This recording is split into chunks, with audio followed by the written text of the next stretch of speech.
So when I found out I was going to be preaching at St. Stephen's, a month or so ago, I thought all of these things about this gospel. And I thought, okay, I've got some ideas. I know what I'm going to say, or at least I hope that the Holy Spirit comes and tells me what to say. And then, like so many Sundays, since I have been a priest in this area, the world has sort of crashed in and changed my plans about what I needed to say on any particular Sunday morning. So while this is the first time you may have heard this here at St. Stephen's for me, I'm sorry if you think I'm being maybe a little bit of a drag. But it's hard for me as a Christian priest to stand before a congregation and not talk about what is happening in our world. Over the past 24 hours, 30 people have been killed through mass shootings. In the last week, with the Gilroy Garlic Festival in California, it was even more.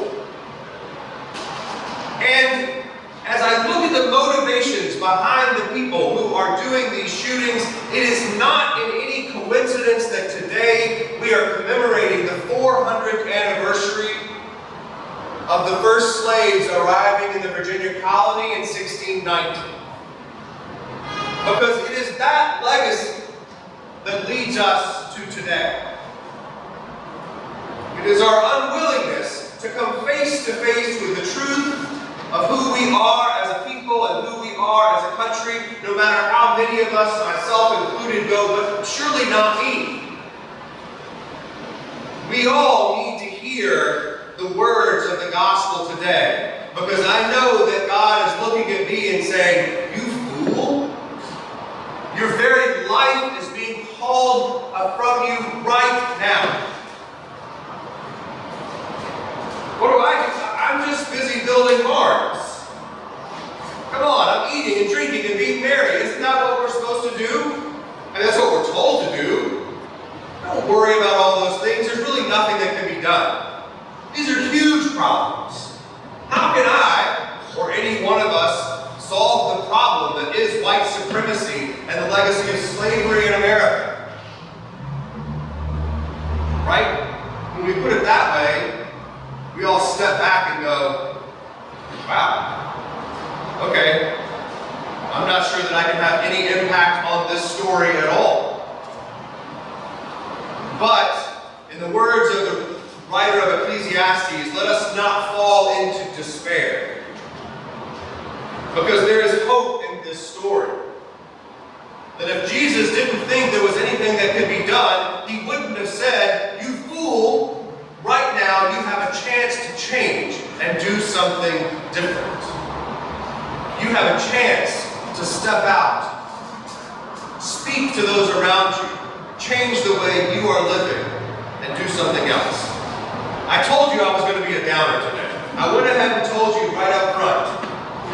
But it's the Southern Baptist in me that will not let me be silent, will not let me stand in any place and not say, what are we doing in this world right now?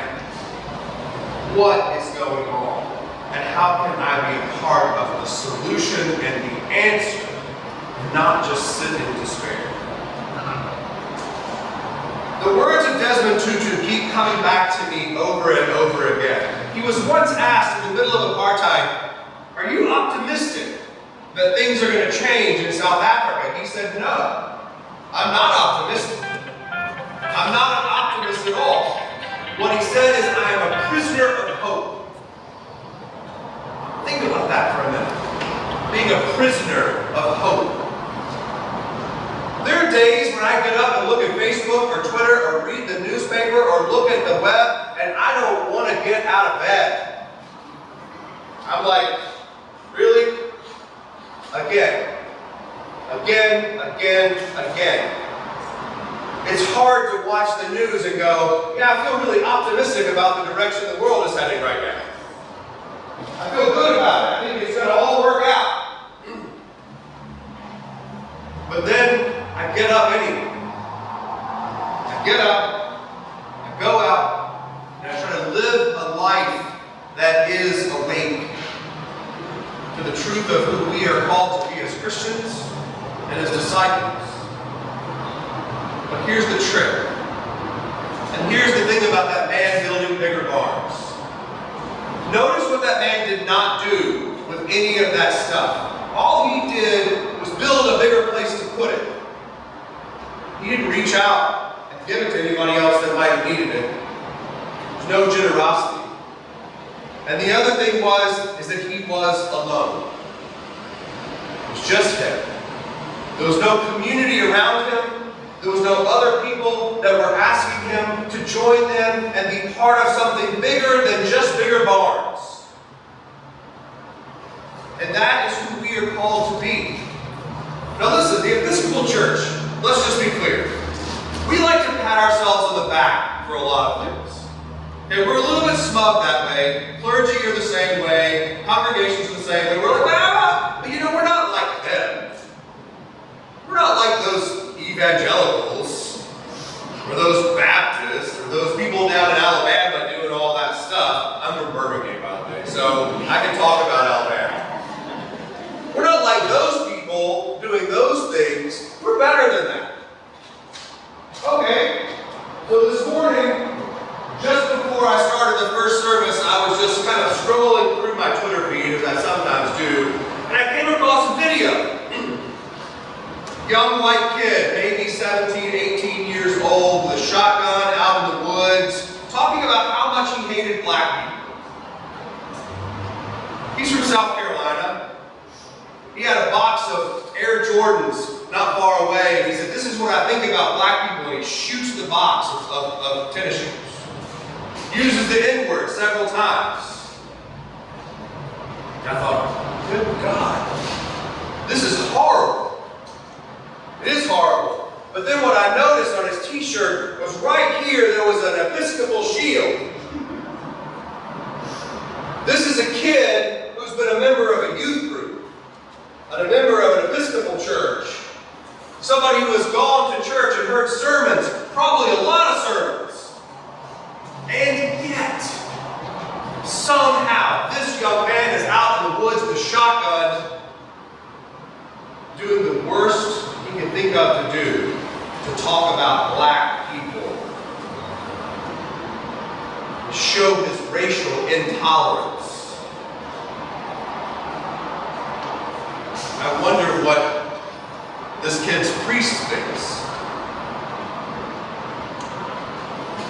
Because I know that I never want anybody to ever walk out of a church that I'm a part of that thinks that that might be something they could go and do and not have to deal with me afterwards.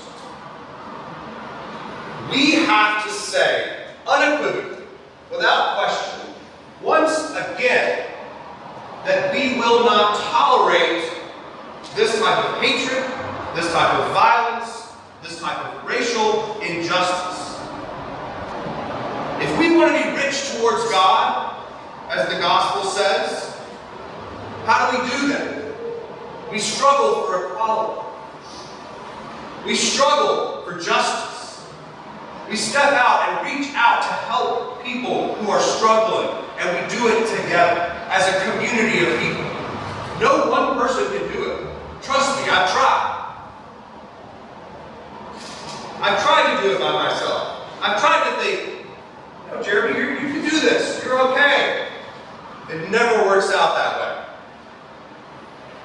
We must come together and say with one voice, this is not who we are, and this is not who we're going to be.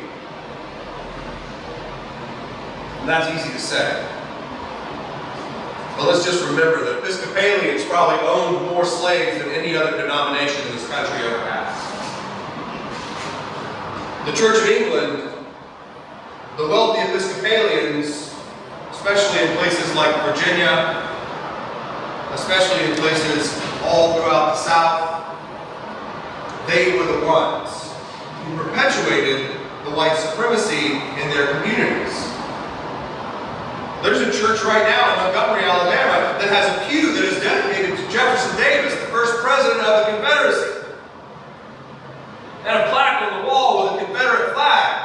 until about 2 months ago. I'm not sure what happened in the other 140 years between the end of the Civil War and now, but at least they decided to change at some point. At least there was somebody that woke up and said, maybe that's not the right representation of who we want to be going forward. But it is certainly a true representation of who we have been. We have to do better. God is calling us to do better.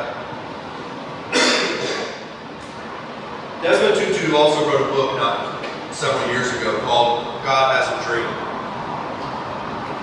And while we think that we are the ones that are dreaming up what might be better for our world, it is truly God's dream for our communities and the world that we are trying to live out. It is God's dream that when we see people who are not like us, our first inclination is not to say, well, they're not like us, they must be bad because they're Muslim, or they're brown, or they're from Mexico, or they're from Africa, or all these places that we tell people they need to go back to. God's dream is never to tell someone to go back where they came from. God's dream is that we come together where we are, that we love one another, that we struggle together for peace, justice, and equality. God's dream is that we start tearing down the barns that keep holding all the goods and share it with people who need it. God's dream, I'm pretty sure, maybe I'm wrong, but I think I'm pretty right. God's dream is that we don't have places in this world where people are excluded for who they are, for who they love, for the color of their skin. God's dream is that we come together. So, what are we supposed to do?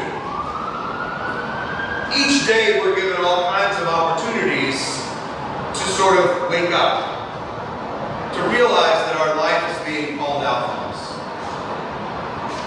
I'm going to share one small example in my recent experience that is just something that is so small and seems insignificant, but my heart was pounding out of my chest when I was doing it. So a couple of days ago, my wife is from Johannesburg, South Africa, and we now run a southern food cart over on the east side that sells southern food.